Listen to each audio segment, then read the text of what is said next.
Olá, bonitos e bonitas, tudo bem? Aqui é a professora Luana Jensen e hoje nós vamos dar sequência à nossa conversa sobre as competências da prova de linguagens do Enem, certo? Vamos conversar sobre a competência 5, que olha só, vai trazer especialmente os elementos relacionados à literatura, a disciplina de literatura. Vamos lá? Olha só, essa competência vai trazer o seguinte: analisar, interpretar e aplicar recursos expressivos das linguagens. Então, nós temos 3 ações principais. Vamos fazer tudo isso relacionando os textos com seus contextos. Então, aqui no canal, muitos vídeos nós já conversamos sobre essa palavra. Mediante a natureza, função, organização e estrutura das manifestações, de acordo com as condições de produção e recepção.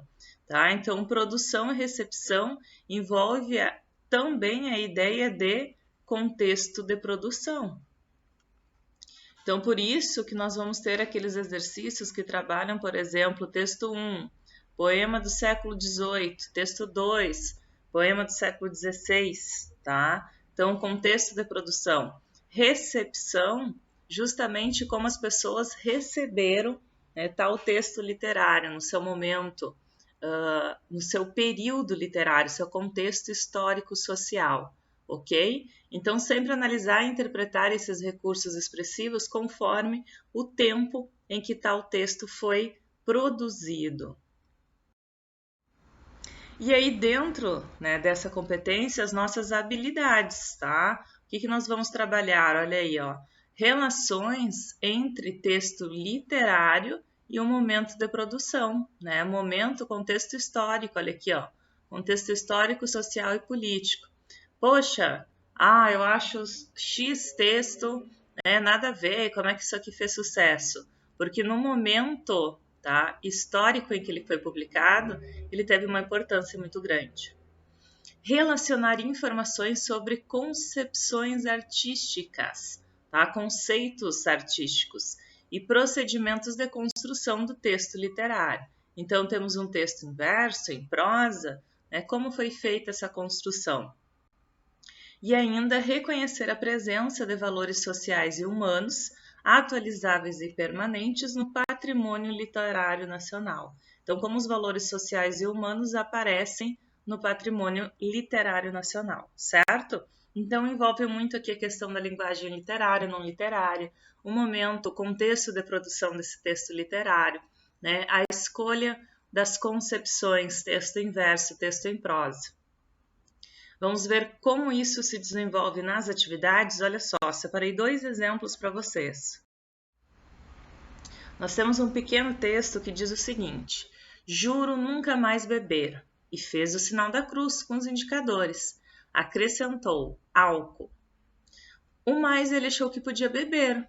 Bebia paisagens, músicas, Tom Jobim, versos de Mário Quintana. Tomou um pileque de Segal.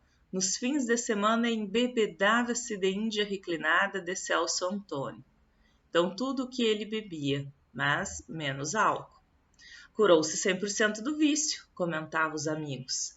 Só ele sabia que andava mais bêbado que um gambá.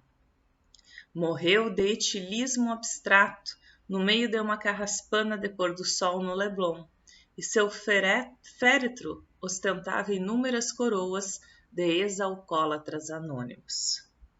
A causa-mortes do personagem, expressa no último parágrafo, adquire um efeito irônico, porque ao longo da narrativa, estamos aqui sobre a construção literária. O que nós temos? Olha aqui, metaforização do sentido literal do verbo beber.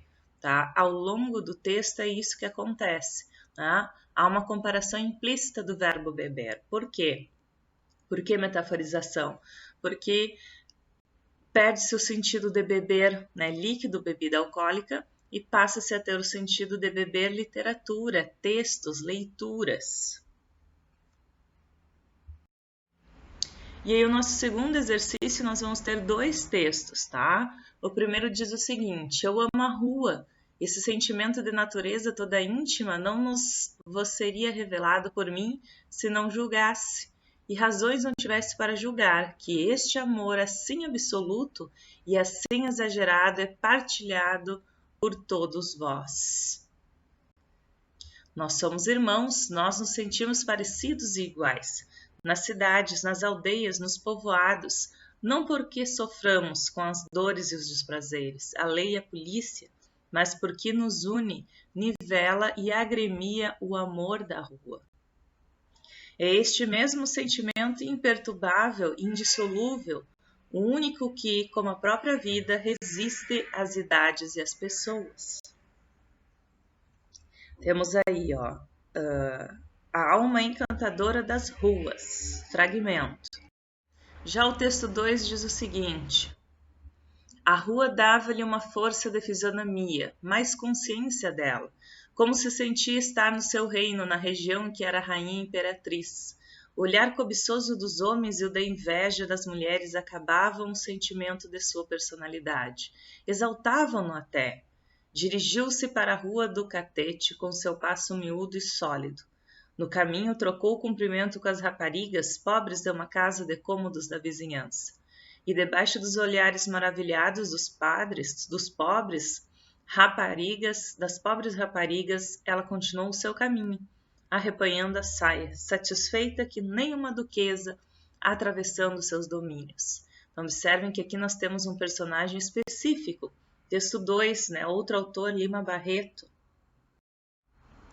A experiência urbana, olha aqui, temos uma temática, é tema recorrente em crônicas, contos e romances no final do século XIX e início do século XX, muitos dos quais elegem a rua para explorar essa experiência.